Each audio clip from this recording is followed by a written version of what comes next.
Gareth always had something to say, always a joke, a comment, and certainly he always teased me about being a gypsy with no plan for my future. But not today. As we drove, it was stony silence, and all business. The miles passed, and still not a word. Even after living in Dawson nearly 3 years, I was now in unfamiliar territory. We were driving fast, and the road ahead was dead straight to the north. I suddenly felt a strange urge to check my bearings, and for the first time felt a wave of nervous energy. "This way!" They were the first words Gareth had spoken, but I didn't feel any better. It was like a bad black and white movie. The sense of foreboding washing over me as we turned left and headed down a badly marked road. The only thing missing from this surreal scene was the ominous music. And I fought the internal battle to stay calm without really knowing why. We were literally parked in front of an abandoned mine shaft. This couldn't be real. Why were we here? "You asked why anyone would inflict such a wound if the guy was already dead, right? Didn't you ask that?" "I did," I replied with a hint of apology in my voice. Gareth moved out of the car and left the door open. I sat silently.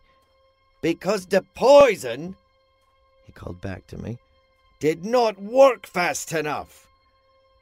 Used to work much faster. There was no choice." The words did not make sense. I sat very still in the car, trying to understand. The familiar click-click of Gareth's service revolver brought me back to my senses. As he approached the entrance to the mine, he motioned me to join him.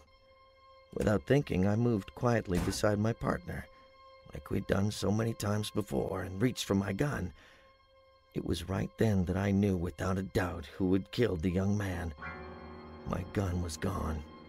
My holster still attached to my belt, but empty. I was exposed with nowhere to hide, and Gareth's revolver had turned squarely towards me. I also noticed for the first time the round, solid top of the walking stick that he used whenever he moved across uneven ground. My mind raced to make sense of the scene. The gun, the walking stick top that perfectly matched to the skull wound, and the fact that none of it made sense. This is awkward," was all I could think to say. Running was futile, so I at least wanted some answers. "He got too close," said Gareth. "Too close. After I told him to never come up here again. I bought this land. I owned this land, and he had no right to try and take it from me. I told him to stay away, and he still showed up with some papers that said I had lost the property to the bank. He said I never really owned it, and the bank was taking it back. It's my mine, and it's my uranium. No one will take it from me, and now you know too much, too. Albert is next." Uranium? I was thinking gold, oil, natural gas, gold. Anything but uranium. I'm sure I had a comical, quizzical look on my face when I heard the bullets.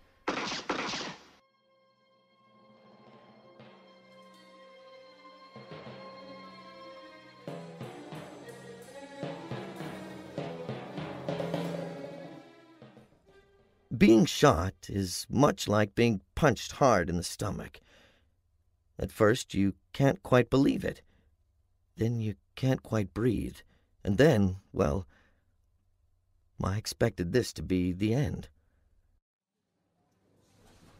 I woke up in the hospital with a substantial bandage on my head and a lot of unanswered questions. I'd prayed a little as a kid at the Catholic Church, but getting out of that jam should have taken more than that. It was a while before I got the whole story, and from a very unlikely source. Albert, the old coroner, had lived his life in this town and knew only too well that uranium had been discovered years ago, but was considered too dangerous to excavate, handle, or sell. The mine had been closed and essentially forgotten. But uranium is worth a fortune. And somewhere along the way, Gareth had taken a chance and was illegally selling direct. Suddenly, his fancy house on a policeman's salary made a lot more sense. Albert had recognized the cause of death from the old days, when miners handled the substance without gloves or masks. The burned skin was a giveaway, and death could be instant if the poison reached the bloodstream. The small chest wound was caused by a sharp object, coated in high-grade radioactive uranium. But something had gone wrong. Gareth had bet that in this small town the murder would have gone unsolved. But the blow to the head had meant the plan had not worked. Albert had judged by Gareth's reaction that something was up. He'd followed us at a safe distance and alerted the police that I was alone with Gareth and could need some help. It's safe to say that help came, well, just in time.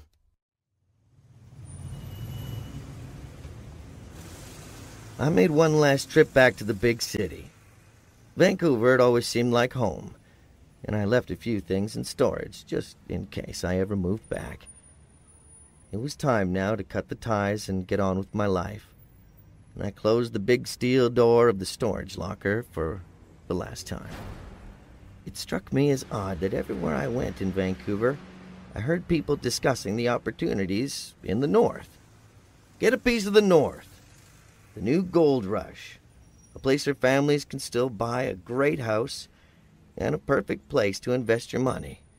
I'd never looked at Dawson that way, but maybe they were right. I was going back, and maybe it was the last frontier for adventurous spirits and speculators.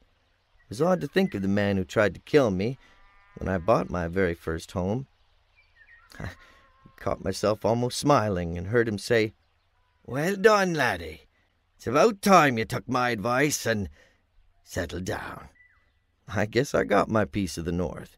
Turns out that Dawson is a great place to invest money and raise a family, and a pretty good place to be a detective. A senior detective, that is. Imagine that.